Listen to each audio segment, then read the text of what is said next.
जय जगन्नाथ ମୁଁ ସୁଶାନ୍ତ ସାହୁ ଆପଣଙ୍କୁ ଚିକେନ୍ର କିଛି ନୂଆ ଆଇଟମ୍ କରିକିରି ଦେଖେଇବି। ବର୍ତ୍ତମାନ ମୋ ପାଖରେ ଚିକେନ୍ ଅଛି, ଘର ପାଖରେ ଧୋଇ ଦେଇଛି, କିଛି କଟା ଆଳୁ, ତାପରେ ଆମେ ଦେଖେଇବା କିଛି କିଛି ମଟର ଛୁଇଁ, କଞ୍ଚା ଲଙ୍କା, ପିଆଜ, ଧନିଆ ପତ୍ର, ମିଟ୍ ମସଲା ଟିକେ, ହଳଦୀ ଗୁଣ୍ଡ ଅଛି, କସ୍ତୁରୀ ମେଥି ଅଛି, ଲଙ୍କା ଗୁଣ୍ଡ ଟିକେ, ଏକଦମ 2 TB ଖଣ୍ଡେ ସୋରିଷ ତେଲ, ଲୁଣ ଅଛି, ଟମାଟର ଗ୍ରାଇଣ୍ଡିଙ୍ଗ ହେଇଛି, ଏକଦମ କମ୍ ମସଲା ଆମେ ଏଠି ରଖିଛୁ। ଆପଣଙ୍କୁ ଦେଖେଇବା ଚିକେନ୍ର ନୂଆ ରେସିପି।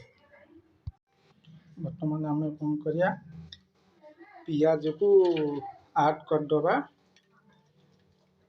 ପିଆଜକୁ ଏଭଳି ଭାବରେ ଆମେ ମିଶାଇଦେବା। ଆଉ କଞ୍ଚା ଲଙ୍କା କିଛି ଦେଇଦେବା। କଞ୍ଚା ଲଙ୍କା କିଛି ପଡ଼ିଲା ଏବଂ ବଟା ହେଇଥିବା ଅଦା ରସୁଣ ପେଷ୍ଟ ଏକଦମ କମ୍ ଆଡ୍ କରିଦେଲୁ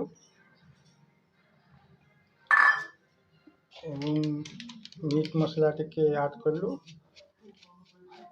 ମିଟ୍ ମସଲା ତାପରେ ଟିକେ ଆମେ ହଳଦୀ ଦେବା, ହଳଦୀ ଗୁଣ୍ଡ ଟିକେ ପକେଇବା।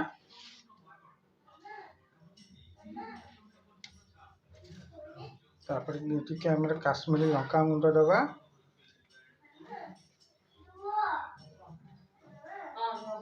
କାଶ୍ମୀରୀ ଲଙ୍କା ଗୁଣ୍ଡ ଟିକେ ଆଡ୍ କରିବା ଏବଂ କସ୍ତୁରୀ ମେଥି ଟିକେ ଦେବା। କସ୍ତୁରୀ ମେଥି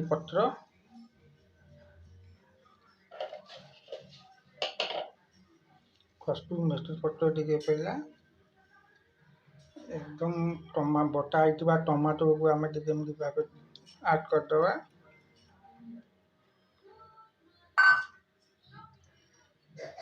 ଏବଂ ସୋରିଷ ବେଶୀ ସୋରିଷ ତେଲ ନୁହଁ, କମ୍ ଟିକେ ଆମେ ଖାଲି ବୁଲେଇ ଦେବା।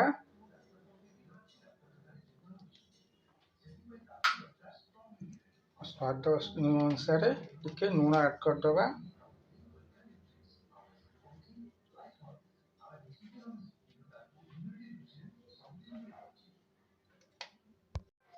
ଆମେ ଏ ପାଖରେ ଗୋଳେଇ ଚାଲିବା।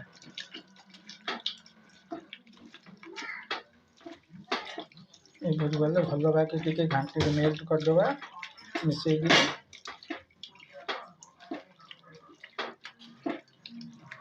ଟୋଟାଲି ପାଣି ଦିଆହେବ ନାହିଁ, ଚିକେନ୍ଟି ଭଲ ଭାବରେ ଟିକେ ଭଲକିରି କଷିବା।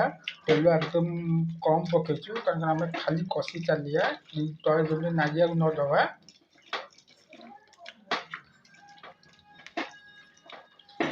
ସମସ୍ତେ ବନାଉଛନ୍ତି ମସଲା କଷିକିରି ବନାଉଛନ୍ତି, ମୁଁ ଆପଣଙ୍କୁ କଞ୍ଚା ଆପଣଙ୍କୁ ଚିକେନ୍ରେ ସବୁ କଞ୍ଚା ମସଲା ଗୋଳେଇକିରି ଆପଣଙ୍କୁ ଚିକେନ୍ ବନେଇକି ଦେଖେଇବି। ଆପଣ ନିଶ୍ଚୟ ଘରେ ଟ୍ରାଏ କରିବେ, ବନେଇବେ, ନିଶ୍ଚୟ ବନେଇବେ, ମୋତେ କମେଣ୍ଟ ଦେବେ। ଆଉ ଏକଦମ ମୋ ଚ୍ୟାନେଲ୍ ବି ଗୋଟେ ସବସ୍କ୍ରାଇବ୍ କରିବେ, କାରଣ ମୁଁ ବହୁତ ଖୁସି ହେବି। କାରଣ ମୁଁ ବନାଉଥିବା ଆଇଟମ୍ ଆପଣଙ୍କ ପାଖରେ ପହଞ୍ଚି ପାରିବ। ତେଲ ମସଲା କମ୍ରେ ଆପଣ ଘରେ ଜିନିଷ ବନେଇକିରି ଖାଇପାରିବେ। କାରଣ ମୋତେ ଖୁସି ଲାଗିବ। ଆପଣ ନିଜେ ବନାନ୍ତୁ, ମୋତେ କମେଣ୍ଟ ଦିଅନ୍ତୁ, ସେୟାର କରନ୍ତୁ, ମୁଁ ଆପଣଙ୍କୁ ବହୁତ ଖୁସି ହେବି। ତେଲ ମସଲା କମ୍ରେ ମୁଁ ଆପଣଙ୍କୁ ଏକଦମ ତେଲ କମ୍, ମାତ୍ର 2 TB ତେଲ ନେଇଛି, ସୋରିଷ ତେଲ। ଆପଣ ନିଶ୍ଚୟ ଘରେ ବନାନ୍ତୁ, ଦେଖନ୍ତୁ। ଆମର ବି କଟା ହେଇଥିବା ଆଳୁ ବି ପଡ଼ିଛି, ମସଲା ବଏଲର୍ ହେଇଗଲା। ବର୍ତ୍ତମାନ ଆମେ ଆରମ୍ଭ କରିବା ଚିକେନ୍ କଷା। ବର୍ତ୍ତମାନ ଗ୍ୟାସ୍ଟି ଅନ୍ କରିବା।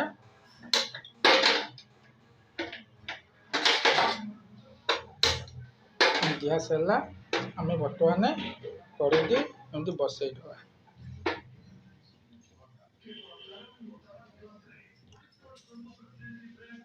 କାରଣ ଆମର ଏଇ ଜାଗାରେ ଚିକେନ୍ କଷା ଚାଲିଛି। ବର୍ତ୍ତମାନ ଦେଖନ୍ତୁ, ମୁଁ କିଛି ମସଲା ବିଶେଷ ଆଡ୍ କରିନାହିଁ। ଏକଦମ ଟିକେ ଅଦା, ଟିକେ ରସୁଣ, ଜିରା ଟିକେ ଏଇ ମସଲା ମୁଁ ଗ୍ରାଇଣ୍ଡିଙ୍ଗ କରିଥିଲି।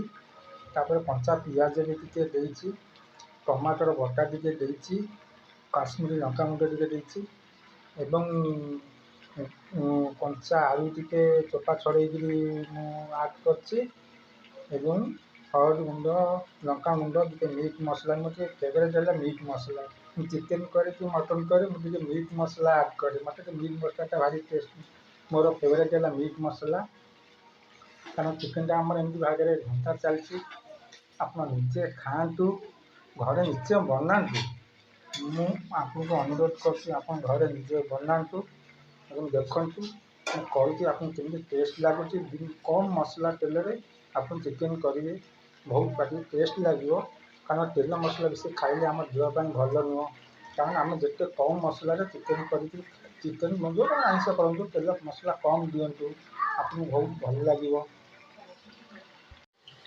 चिकेन कषा चलती चिकेन कषा अधा हो आगे कषा हम कारण मु मसला किसी पकईनी कारण मुझे बया हाँपाई मुझे टमाटर को ग्राइंडिंग कर कारण मसला टे बया रे भल मसला मुझे देखा कारण आम बर्तमान मटर छुंडी आड करदे मटर छुंडी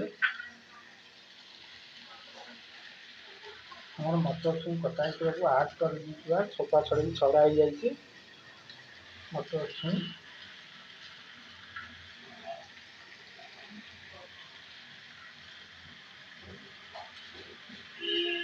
मटर छुई आम आड होगा बर्तमान आम खेई चलिया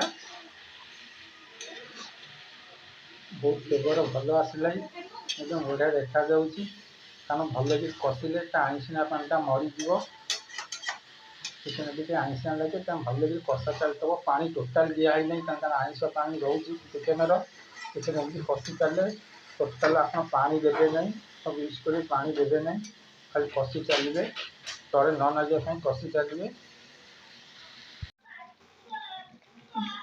हेलो फ्रेंड चिकेन कषा आमर रेडी रेडी हो गला आमर बहुत फ्लेवर देखो फ्लेवर के देखा बहुत देखा मैं बिना तेल एकदम कम तेल में आपको करके देखी कम मसला चिकेन आलू कषा अपन सब रेडी हो गला चिकेन सीझीगला कारण आलू सीझेनी कि तेल में भाजीनी कंचा आलू छोट छोट एकदम मीडियम पीस करके पकई आलू भल भागे सीझी जाइए मुझे बर्तमान टे टमाटो सॉस टे आड करी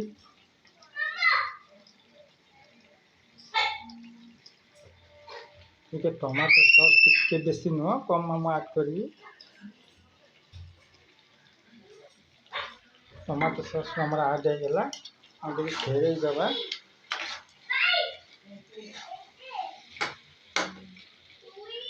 बर्तमान आम गैस टाक बंद करदे आम रेडी चिकेन कषा रेडी कारण कंचा चिकेन मसला में किसी मसला कषिनी तेल कंचा मसला मुझे चिकेन मु बर्तमान टे धनिया पत्र आड कर दूसरी बर्तमान गैस टाक बंद कर दूसरी आपको मो रेसिपी केमी लगे मत कमेंट माध्यम एवं गोटे लाइक आउ मो चैनल के सब्सक्राइब कले मैं बहुत खुशी हेबी जय जगन्नाथ।